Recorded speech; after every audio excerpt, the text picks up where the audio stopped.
Le clarias africain, domestiqué pour la première fois vers 1970 en République centrafricaine, connaît un succès spectaculaire en Asie, en Amérique latine et même en Europe, où il a été introduit pour ses hautes performances en pisciculture. En Afrique, où il est également fort apprécié, sa production en pisciculture reste limitée à quelques centaines de tonnes. Le manque de maîtrise de la production d'alevin en freine en effet le développement. Il est pourtant assez facile, avec les moyens artisanaux locaux, d'assurer une production régulière d'alevin de clarias, ce qui devrait permettre l'essor de la production de cette espèce sur son continent d'origine. Pour y arriver, nous allons voir la manière de sélectionner de bons géniteurs, de prélever les hypophyses et les testicules, d'injecter les femelles, de fertiliser les œufs et d'alimenter en temps voulu les larves et les alevins.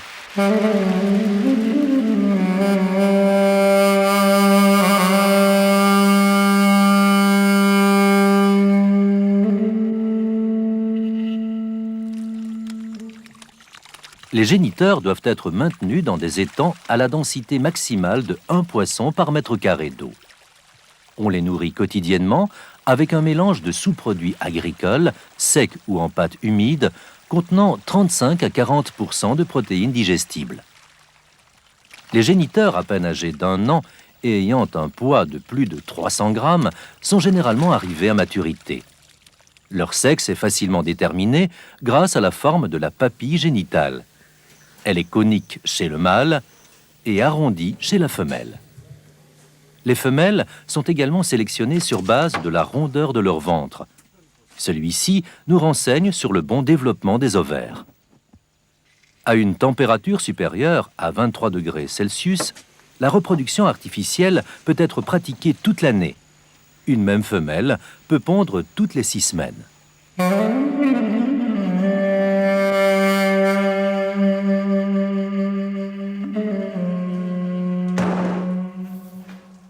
Chez le clarias africain, les hypophyses peuvent être prélevées sur les mâles comme sur les femelles.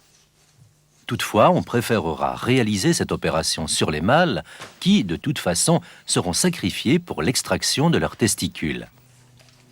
On veillera cependant à prélever l'hypophyse d'un mâle de poids équivalent à celui de la femelle à injecter. Après avoir tué le donneur, on lui coupe la tête. On sépare ensuite la mâchoire inférieure du reste de la tête. Au milieu de la partie dorsale de la bouche, on ouvre le palais au moyen d'un sécateur.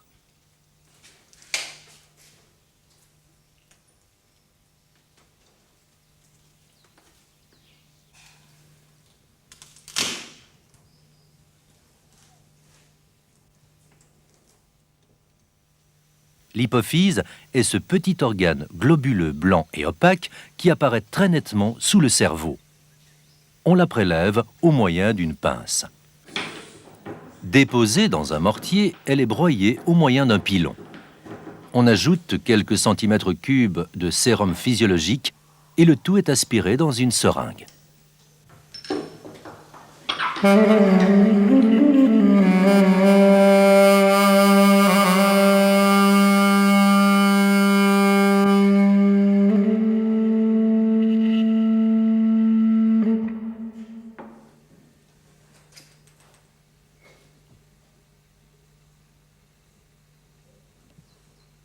L'hypophyse, ainsi prélevée, est injectée dans le muscle dorsal de la femelle sélectionnée.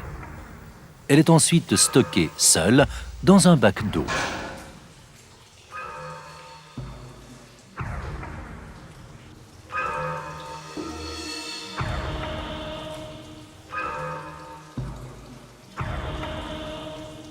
À une température de 24 degrés Celsius, la maturation finale des ovaires se réalise dans les 12 heures qui suivent l'injection. C'est pourquoi on injecte généralement les femelles en fin d'après-midi pour les récupérer le lendemain matin.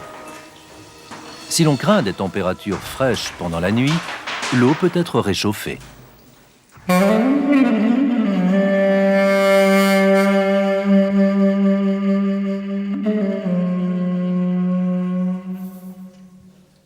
La cavité abdominale du mâle est ouverte à partir de l'anus. Le tube digestif est ensuite dégagé.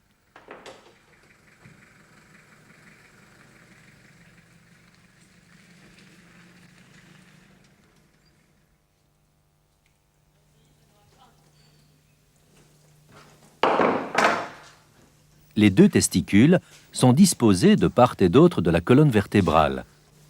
Les testicules à maturité se reconnaissent par leurs franges extérieures blanches et opaques. Il suffit alors de les détacher de la partie dorsale de la cavité abdominale en vue de les utiliser directement pour la fertilisation des ovules.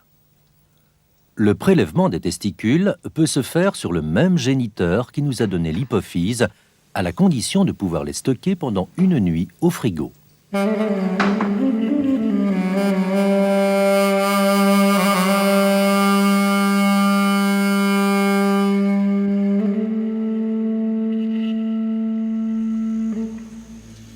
Le lendemain de l'injection, la femelle est retirée de son bac de stockage.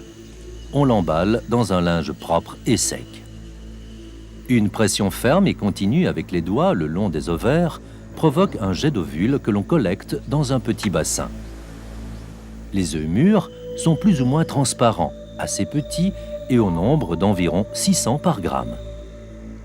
À pleine maturité, une femelle peut produire une quantité d'ovules équivalente à 20% de son poids. Une femelle d'1 kg peut donc produire 60 000 ovules. Pour fertiliser par le sperme du mâle les ovules récoltés, on découpe les testicules. On les presse ensuite de façon à mettre la laitance en contact avec les ovules.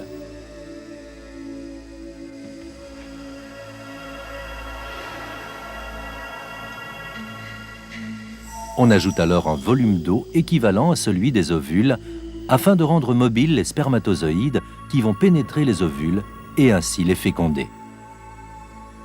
On continue à mélanger le tout pendant 1 minute, temps de survie des spermatozoïdes, puis on passe à l'incubation.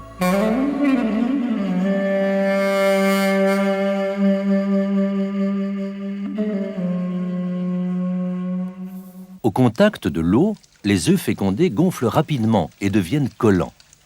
C'est pourquoi on doit les mettre rapidement en incubation. Une technique consiste à étaler les œufs en couches simples sur des cadres de toile moustiquaire ou de fin grillage inférieur à 1 mm. Ces cadres sont installés dans un bac sous une dizaine de centimètres d'eau bien aérée. Une autre technique utilise des plantes aquatiques flottantes comme les jacinthes d'eau ou les salades du Nil. On trempe leurs racines dans le bassin de fécondation et les œufs viennent s'y coller immédiatement.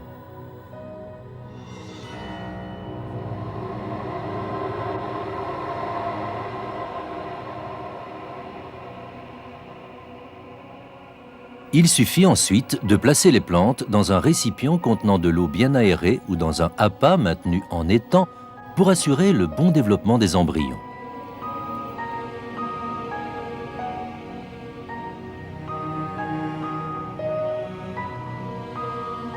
Avec une eau à 24 degrés Celsius et après une trentaine d'heures, l'éclosion est de l'ordre de 50% des œufs incubés.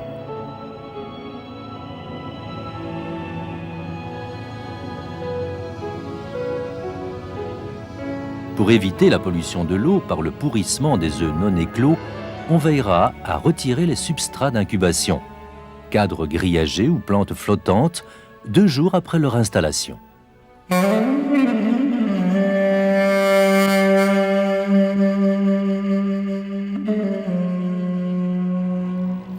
À l'éclosion, les larves d'1 milligramme, perchées sur leur sac vitellin, tombent sur le fond du récipient et effectuent des mouvements déséquilibrés. Après 2 ou 3 jours, le sac vitellin se résorbe et les larves cherchent une nourriture vivante. Il faut alors les alimenter 2 à 3 fois par jour avec du zooplancton vivant. On le récolte dans des étangs fertiles au moyen d'un filet à plancton à maille de 100 microns. Petit à petit, le zooplancton est concentré dans un récipient, puis filtré à travers une grille à maille de 50 mm pour retenir tout insecte prédateur de larves de Clarias.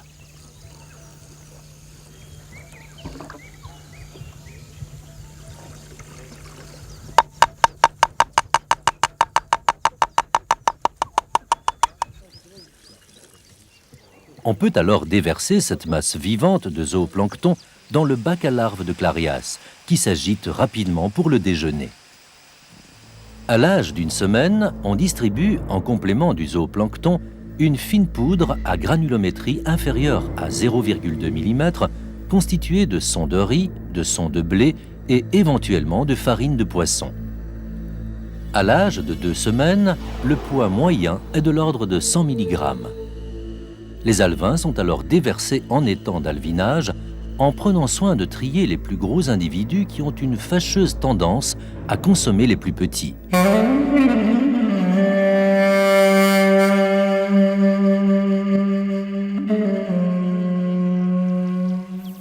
D'une surface de 2 à 5 ares et d'une profondeur maximale d'1 mètre, l'étang d'alvinage est entouré d'une clôture grillagée. Elle empêchera la pénétration des grenouilles qui sont de grandes prédatrices d'alevins. Préalablement asséché, l'étang est fertilisé puis rempli d'eau pour permettre le développement de plancton. Quelques jours plus tard, les alevins de Clarias sont déversés en respectant une densité de 20 à 100 individus par mètre cube.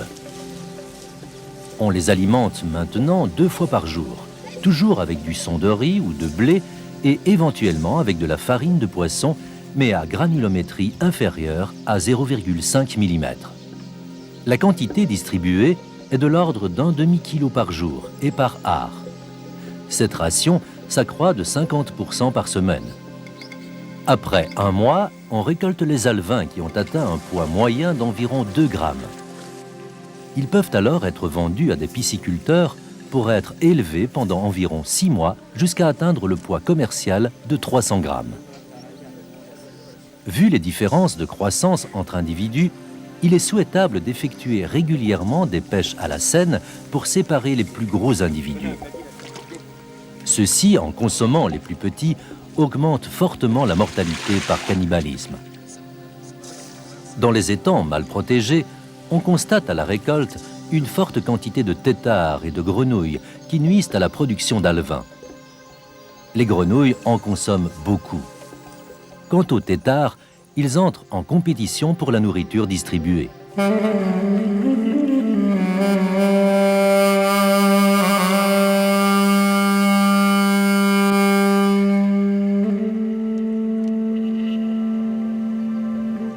La reproduction artificielle du Clarias africain est possible en employant simplement les moyens locaux. Il est donc inutile d'acheter des hypophyses d'Europe ou des USA pour tenter cette reproduction.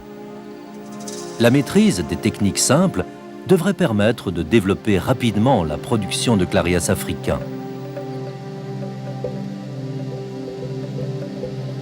La réussite de cette entreprise au niveau local permettra ainsi l'essor de la pisciculture de ce magnifique poisson dans son continent d'origine.